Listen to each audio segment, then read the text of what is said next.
ফটোৱা মানুহৰ কথা মই একো নকওঁ। বেলেগ আমালে থু পেলাইছিল এজনে, তেওঁ মুখতে থু পৰিল, বেয়াও লাগিছে। আমাক কৈছিলে খেদা খালে, তেওঁলোককে ৰাইজে দেখোন মানে গৰু পিটন দি পেলাই খেদিলে। কোন মিয়া মুছলমানৰ মহিলা গৈ চুমা খাই থাকিলে গোটেই 5 বছৰে, আৰু কাক বাই চুমা খাই থাকিলে ইমান দিন। কোনোদিনে ৰাইজৰ সুখ দেখিব নোৱাৰা ব্যক্তিজন। কাৰ কথা ক'লে মই কাণে শুনি নাপালো। মই তেখেতৰ তেনেকুৱাকে অভদ্ৰ মানুহ আৰু অদৰকাৰী মানুহৰ মই নাম শব্দ ব্যৱহাৰ কৰিলে মই কাণে শুনি নোপোৱা হৈ যাওঁ। সেইকাৰণে এইবোৰ মানুহ মই লৈ পেলাই বক্তব্য ৰাখিব বিচৰা নাই। আমাৰ এটাই ধৰ্ম যে ৰাইজৰ সেৱা কৰিব লাগে। মাননীয় মুখ্যমন্ত্ৰী ডক্টৰ হিমন্ত বিশ্ব শৰ্মা ডাঙৰীয়াই বাৰম্বাৰ কৈছে। দেশৰ প্ৰধানমন্ত্ৰী নৰেন্দ্ৰ মোদী ডাঙৰীয়া অসম ভ্ৰমণলৈ আহোঁতে প্ৰত্যেক ভাৰতীয় জনতা পাৰ্টি দলৰ কাৰ্যকৰ্তাক কৈছে 26 চনৰ নিৰ্বাচনলৈ ৰাইজৰ আমি আশীৰ্বাদ বুটলিব লাগে। যিসমূহ কাম কেন্দ্ৰ চৰকাৰ ৰাজ্য চৰকাৰ ন্যায়কে যেন আমি ৰাইজৰ মাজত প্ৰদান কৰিব পাৰোঁ। যিসমূহ কেন্দ্ৰ চৰকাৰ ৰাজ্য চৰকাৰ আঁচনি আছে, দুখীয়া সহজ সৰল ব্যক্তি তেনেকুৱাক আমি কেনে প্ৰদান কৰিব পাৰোঁ। কোনোবা হয়তো লিখিব নাজানে, কোনোবা চকুৰে অকণমান দেখাত অসুবিধা, কেনেকৈ আমি ফৰ্ম ফিল আপ কৰি দিওঁ। আঁচনিবোৰ আমি অনলাইন কৰাই পেলাই তেওঁলোকক সুবিধা দিওঁ। অকল সেই নিৰ্দেশনা দিছে, আমি সেই নিৰ্দেশনা পালন কৰি আছোঁ। আৰু বেলেগ আমাৰ কাৰোবাৰ আবোল তাবোল ব্যক্তি মানুহৰ নাম কি কয় কি নাই সেইবোৰ আবোল তাবোল মানুহৰ কথা শুনিবলৈ মন নাই।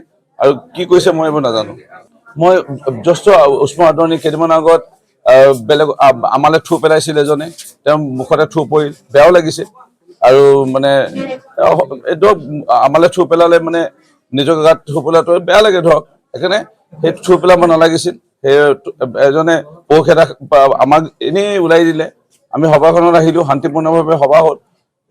অপ্ৰীতিকৰ পৰিস্থিতি ষড়যন্ত্ৰমূলকভাৱে ৰাইজৰ দল কংগ্ৰেছ দলৰ কেইজনমানে সৃষ্টি কৰিব বিচাৰিছিল। আজি য'ত তেওঁলোকে আমাক পৌষ এটা দিলে বুলি নিউজ বাতৰি কৰিছিল, তাতে আজি হাজাৰ হাজাৰ মানুহে ভাৰতীয় জনতা পাৰ্টি দলত মাননীয় কেন্দ্ৰীয় মন্ত্ৰী পবিত্ৰ মাৰ্ঘেৰিটা ডাঙৰীয়াৰ উপস্থিতিত আজি আমাৰ বিজেপি দলত যোগদান কৰিলে। সেইকাৰণে য'ত আমাক কৈছিলে খেদা খালে, তেওঁলোককে ৰাইজে দেখোন মানে গৰু পিটন দি পেলাই খেদিলে, বেয়াও লাগিছে ধৰক। বেয়াকে মানে বিধ্বস্ত হৈ যাব।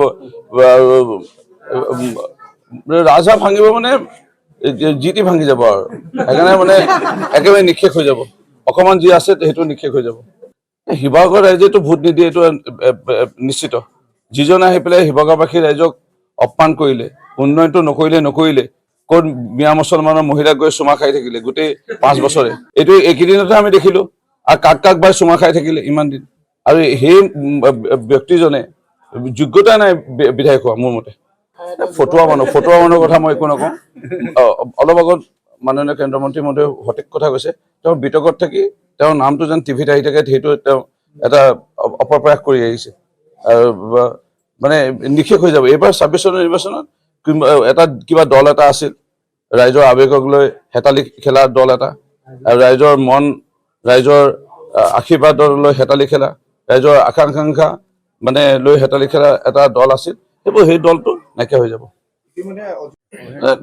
তেওঁ এজন মানুহ ব্যক্তি আৰু তেওঁ কোনো স্থিতিও নাই। কোনোদিনে ৰাইজৰ সুখ দেখিব নোৱাৰা ব্যক্তিজন, নিজৰ জীৱনত একো সুখ নহ'ল।